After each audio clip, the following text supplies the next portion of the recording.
Hello guys. तो आज का हमारा डिस्कशन का टॉपिक है पेपर वन का फुल सिलेबस।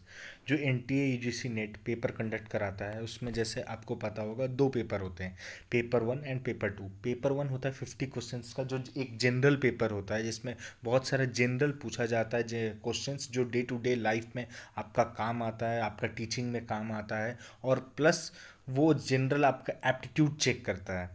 और सेकंड पेपर होता है आपका सब्जेक्ट पेपर, जिस सब्जेक्ट में आपने मास्टर डिग्री किया है, जिसमें आपका स्पेशलाइजेशन है, वो होता है पेपर टू। तो पेपर वन का होता है 50 क्वेश्चंस और पेपर टू का होता है 100 क्वेश्चंस। और जो हमारा टोटल मार्क्स परसेंटाइल है सब टोटल नंबर पे कैलकुलेट किया जाता है। तो अब सवाल ये है कि ये जो पेपर वन है, ये पेपर वन सारे सब्जेक्ट्स के लिए कॉमन है। जितने भी स्टूडेंट्स बैठते हैं सबका सिलेबस सेम है और सबको ये पेपर वन देना पड़ता है। तो अब हम लोग डिस्कस करते हैं कि पेपर वन में है क्या क्या। तो आपको लिए चलते हैं डायरेक्ट सिलेबस में पेपर वन का। तो जैसा कि आप मेरे सामने देख सकते हैं, ठीक है, ये मेरा यूजीसी का सिलेबस है। इसका मैं लिंक आपको दे दूंगा जहाँ से मैंने डाउनलोड किया है, जिसमेन पूरे सिलेबस में क्या क्या कौन कौन सा टॉपिक पूछा जाता है उसके बारे में डिटेल्ड इन्होंने डिस्क्राइब किया है। मैं भी आपको बता देता हूँ, फिर आप भी लिंक से डाउनलोड कर लें। ओके। तो लिए चलता हूँ सबसे पहला यूनिट। तो टोटल जैसा कि हम जान लें, टोटल दे 10 यूनिट्स होते हैं। टोटल 10 यूनिट्स होते हैं हमारे पेपर वन में और 10 यूनिट्स होते हैं हमारे पेपर टू में। तो जो 10 यूनिट्स है उन 10 यूनिट्स को इन्होंने डिफरेंट डिफरेंट अलग टॉपिक एरिया और जो ज़रूरी है उस हिसाब से इन्होंने बांटा है। तो उस हिसाब से देखिए, ये हमारा पहला यूनिट है। पहला यूनिट का नाम क्या है? Teaching aptitude. तो टीचिंग एप्टीट्यूड में देखो इन्होंने क्या क्या चीज़ बताया। इन्होंने सबसे पहले पूछा है कि टीचिंग क्या कॉन्सेप्ट क्या है, ऑब्जेक्टिव्स क्या है।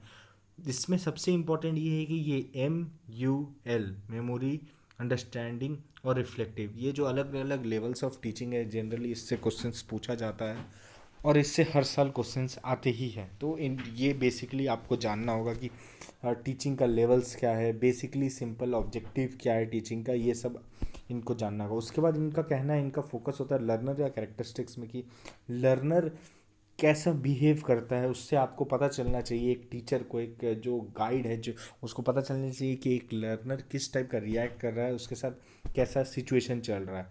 तो ये है। उसके बाद इन्होंने फैक्टर्स ऑफ टीचिंग, टीचिंग का सपोर्ट मटेरियल क्या होता है, टीचर लर्नर का क्या रिलेशनशिप होता है, टीचर लर्नर किस इन्वायरमेंट में इंटरेक्ट कर सकता है, क्या क्या मेथड ऑफ टीचिंग यूज़ किया जा सकता है, ऑनलाइन होता है, ऑफलाइन होता है, स्वयं प्रभा होता है। आजकल गवर्नमेंट ऑफ इंडिया की तरफ से भी टीचिंग का डिफरेंट डिफरेंट मेथड्स निकाला गया है। तो वो सारा चीज़ इसमें डिस्कस होता है, जो आप ये देख सकते हैं। उसके बाद चलते हैं नीचे। उसके बाद आता है कि टीचिंग का सपोर्ट सिस्टम। सपोर्ट सिस्टम जैसे देखिए, सबसे पहले ट्रेडिशनल था, फिर मॉडर्न आया, अब आईसीटी। आईसीटी क्या, इंफॉर्मेशन कम्युनिकेशन टेक्नोलॉजी, कि आईसीटी का इस्तेमाल करके आप टीचिंग कैसे कर सकते हैं। उसके बाद सबसे लास्ट टीचिंग पहले यूनिट में आता है इवेल्यूएशन। तो अब अलग अलग तरीके का इवेल्यूएशन होता है, चॉइस बेस्ड ग्रेड सिस्टम और अलग अलग डिफरेंट टाइप का कंप्यूटर बेस्ड इवेल्यूएशन। तो ये सारा चीज़ एक लर्नर को, एक स्टूडेंट जो एग्ज़ाम देने बैठ रहा है उसको पता होना चाहिए। तो इनका मेन फोकस यही है। ये है सबसे पहला यूनिट हमारा। उसके बाद इनका फोकस रहता है रिसर्च एप्टीट्यूड पे। रिसर्च एप्टीट्यूड हमारा सेकेंड यूनिट है। रिसर्च एप्टीट्यूड में डिस्कस किया जाता है कि एक रिसर्च करने के लिए क्या क्या चीज़ ज़रूरी है, और एक रिसर्च जो कर रहा है रिसर्चर, उसको क्या क्या चीज़ का नॉलेज होना चाहिए। क्योंकि क्योंकि जो लोग भी नेट का एग्ज़ाम देते हैं, बहुत लोग पीएचडी के लिए भी अपेयर करते हैं, तो उनको तो रिसर्च के बारे में नॉलेज होना ही चाहिए। और आजकल सारे टीचिंग जॉब्स में भी, मतलब जो कॉलेजेस में धीरे धीरे हर जगह पीएचडी कंपलसरी कर रहा है, और पीएचडी करने के लिए रिसर्च आपको पता होना चाहिए। तो इसको इन्होंने रिसर्च को अलग अलग तरीके से बांटा है कि पहले रिसर्च क्या है, फिर मेथड क्या है, स्टेप्स क्या है, थीसिस कैसे लिखते हैं, रिसर्च में आईसीटी का क्या यूज़ है, और रिसर्च एथिक्स क्या है कि आप सही तरीके से इस्तेमाल कर रहे हैं कि नहीं। ये है। उसके बाद इनका थर्ड यूनिट आता है। थर्ड यूनिट बहुत एक्चुअली स्कोरिंग यूनिट है। इनका जो थर्ड यूनिट है वो है कंप्रीहेंशन। कंप्रीहेंशन में जनरली क्या होता है, एक पैसेज दे दिया जाता है जिसमें टोटल 5 क्वेश्चंस पूछा जाते हैं। 5 का 5 सही होने का बहुत बार चांसेस रहता है, और अगर 5 नहीं भी सही होता है तो 4 आउट ऑफ 5 तो मैक्सिमम लोगों का सही हो जाता है। तो ये स्कोरिंग है यूनिट। इस यूनिट को अगर आप टारगेट करेंगे तो अच्छा स्कोर हो सकता है। और कंप्रीहेंशन जनरली एक स्टूडेंट बचपन से पढ़ते आता है स्कूल में, कॉलेज में, कि एक जैसे आप न्यूज़पेपर भी पढ़ते हैं तो एक पैराग्राफ पढ़ के आप एनालाइज करते हैं कि अच्छा क्या हुआ, इस न्यूज़ से क्या पता चला। तो बस उसी से रिलेटेड 5 क्वेश्चन है। उसके बाद इनका आता है कम्युनिकेशन, यूनिट 4।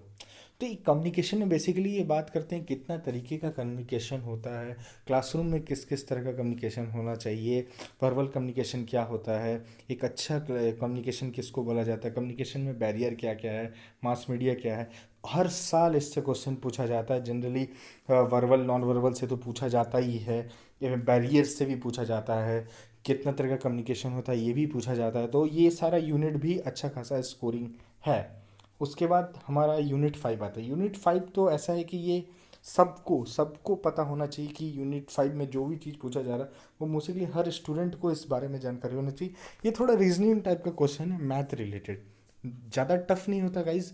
मतलब लोग बचपन से करते आ रहे हैं, मैथ तो उतना टफ होता नहीं है, बट हाँ थोड़ा तो प्रैक्टिस का ज़रूरत पड़ेगा।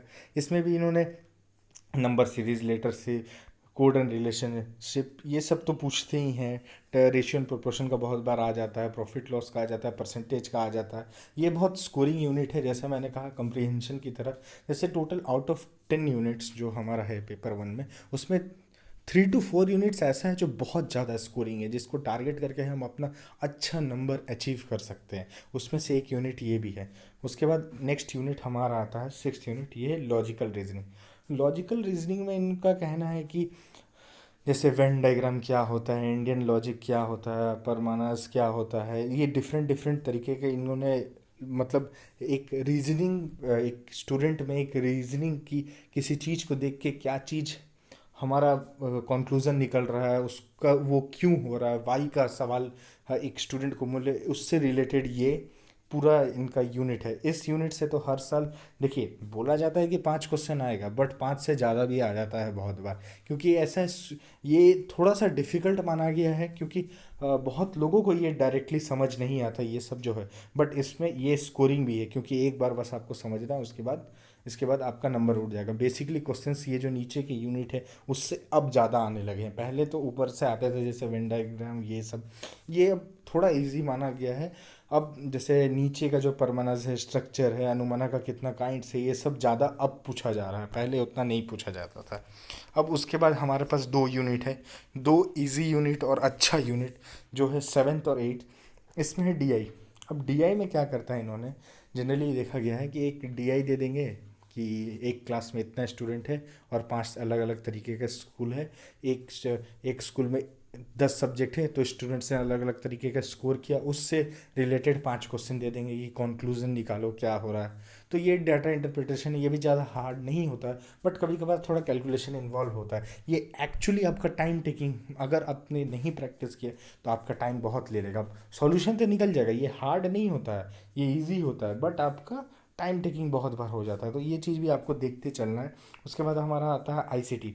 आईसीटी जैसा आप नाम से समझ सकते हैं, इंफॉर्मेशन कम्युनिकेशन टेक्नोलॉजी, कि आईसीटी का यूज़ हम लोग पढ़ाई में कैसे कर सकते हैं, आईसीटी का लेटेस्ट लेटेस्ट चीज़ क्या, ईमेल क्या होता है, हमारा जो नया सिस्टम है, इंटरनेट, जियो फाइबर, ये सब हम लोग कैसे यूज़ करते हैं। जियो फाइबर तो चलो मैंने कंपनी का नाम बोला, बट ये सब चीज़ कैसे यूज़ करते हैं ये सारा चीज़ इन्होंने बताया। वीडियो कॉन्फ्रेंसिंग के थ्रू, जैसे आपको पता है लॉकडाउन में जूम के तरीके से पढ़ाई हो रही थी, और सारा चीज़ तो ये लेटेस्ट सारा टेक्नोलॉजी से रिलेटेड है। और गवर्नेंस में भी आईसीटी का कैसे यूज़ कर सकते हैं इसके बारे में इन्होंने दिया है।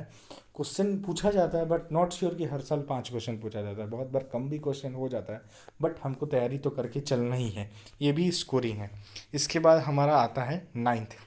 देखिए 9th ऐसा है कि इसको आप मान सकते हैं, ये एक तरीके का जनरल नॉलेज आपसे टेस्ट किया जाता है।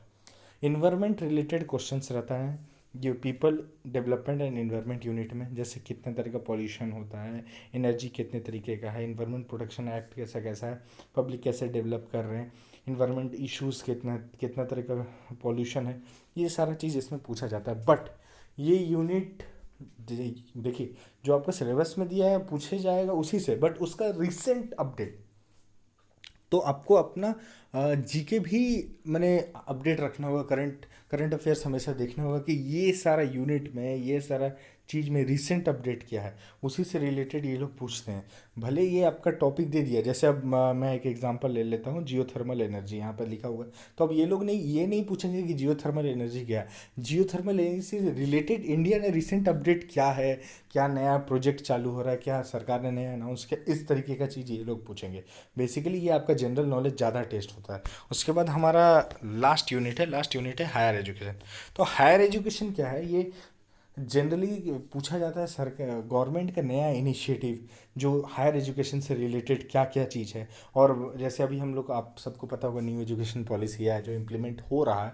अभी फुल्ली तरीके से सारा जगह इम्प्लीमेंट नहीं हुआ, बट धीरे धीरे हो रहा है। तो अब उसमें हायर एजुकेशन के लिए क्या हुआ है, हर साल कुछ ना कुछ गवर्नमेंट नया इनिशिएटिव निकालती है, नया तरीके का स्कॉलरशिप निकालती है न हायर एजुकेशन के लिए, स्टूडेंट्स के लिए।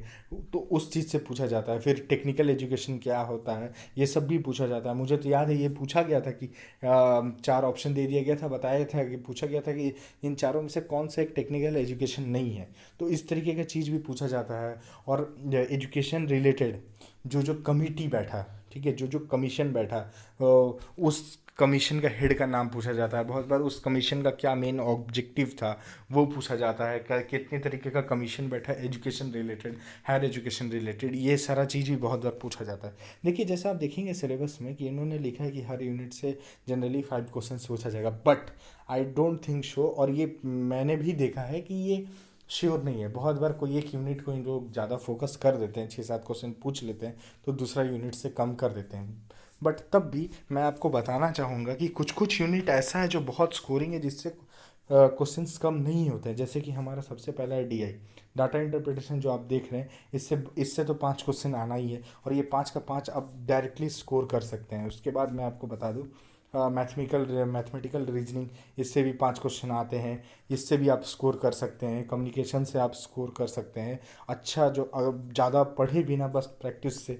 फिर कंप्रीहेंशन से स्कोर कर सकते हैं आप, रिसर्च एप्टीट्यूड से, और टीचिंग। ये सारा चीज़ तो ज़्यादा चीज़ चेंज नहीं होता, इसलिए आप ये लोग को थोड़ा प्रैक्टिस करके ही ये सब पे अच्छा नंबर स्कोर कर सकते हैं, जो हमारा पेपर में हेल्प करता है। क्योंकि जैसे अगर आप देखेंगे, यहाँ एक लॉजिकल रीजनिंग हुआ एक यूनिट, और एक पीपल डेवलपमेंट और हायर एजुकेशन, ये तीन जो है, ये तीन अगर आप पूरा प्रैक्टिस करें भी, तो आउट ऑफ दिस 15 क्वेश्चंस अगर पूछे जाते हैं, तो मैक्स टू मैक्स अगर आप ठीक से पढ़ेंगे तो आउट ऑफ 15 आपका टारगेट, आप 14 और 13-14 क्वेश्चंस आप करेक्ट कर सकते हैं। बट ये तीनों पे ज़्यादा टाइम आपका रिक्वायर होगा। बट ये भी श्योर नहीं कि आप 13-14 पूरा स्कोर करें, क्योंकि ये सारा रिसेंट अपडेट से पूछा जाता है। तो बहुत बार होता है कि रिसेंट अपडेट छूट जाता है, तो आप इस वजह से नहीं हो पाता है, या फिर कोई ऐसा न्यूज़ आपसे रह गया जिससे रिलेटेड इन लोग क्वेश्चन पूछ देंगे, तो बहुत बार ऐसा होता है। बट वो सारा यूनिट जो मैंने पहले बताया, जो स्कोरिंग है, वो सबको अगर आप टारगेट करेंगे तो आपका अच्छा नंबर आ सकता है। तो ये था पूरा पेपर 1। ये पेपर 1 को अगर आप अच्छे से कर लिए तो आधा काम तो आपका ऐसे ही हो गया। क्योंकि देखिए, नेट में नेगेटिव मार्किंग नहीं है, तो आपको जैसे भी 150 में टोटल 150 क्वेश्चन है, उसमें मैक्स टू मैक्स आपको क्वेश्चन सही करना है। तो ये ज़रूरी नहीं है कि आप सिर्फ पेपर 1 में ही, सिर्फ पेपर 2 में ही सही करें, फिर पेपर 1 छोड़ दें। तो पेपर 1 उतना ही ज़्यादा इंपॉर्टेंस है, और बिना पेपर 1 का पढ़े नहीं निकलता है। तो पेपर 1 को आप अच्छे से टारगेट कर सकते हैं। तो ये था पूरा पेपर 1 सिलेबस का detail discussion. Thank you so much guys.